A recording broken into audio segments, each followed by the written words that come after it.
What's up everyone, Darcblade here with another episode in my Preparing for the Division series. In this episode we're going to be going over what is the Dark Zone. Basically the Dark Zone is a PvP-esque area of the game. There are normally high level and elite PvE mobs in this area too. But what is the goal of the Dark Zone?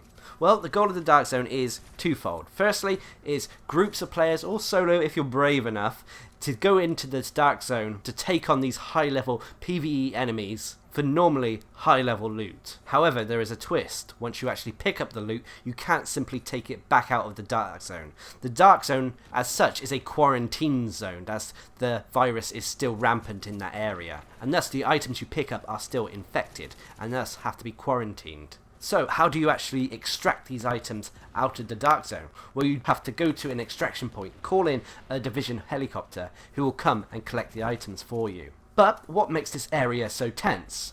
Well, that's where the PvP elements come in, as any player, even players in your own team, can turn around and shoot you if they wish.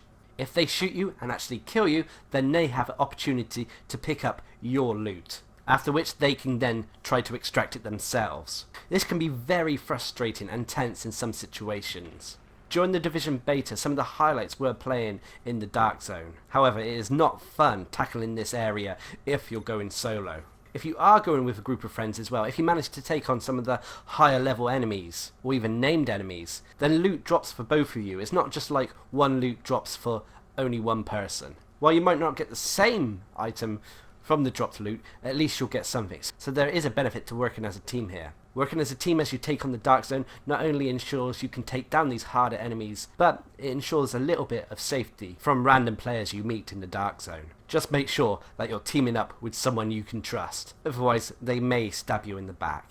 The Dark Zone I could see being the main draw of the Division in some respect. That sense of paranoia it gives you, as well as offering some of the highest and toughest PvE mobs, and the zone where PvP combat occurs. However, players who do stab you in the back are not free from consequences. If they attack you, whether they be in your team or not, then they will be marked as rogue.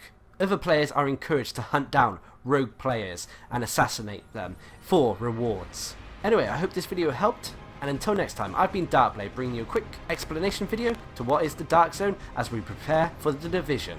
Hope you enjoyed the video, thanks for watching, subscribe and like for more.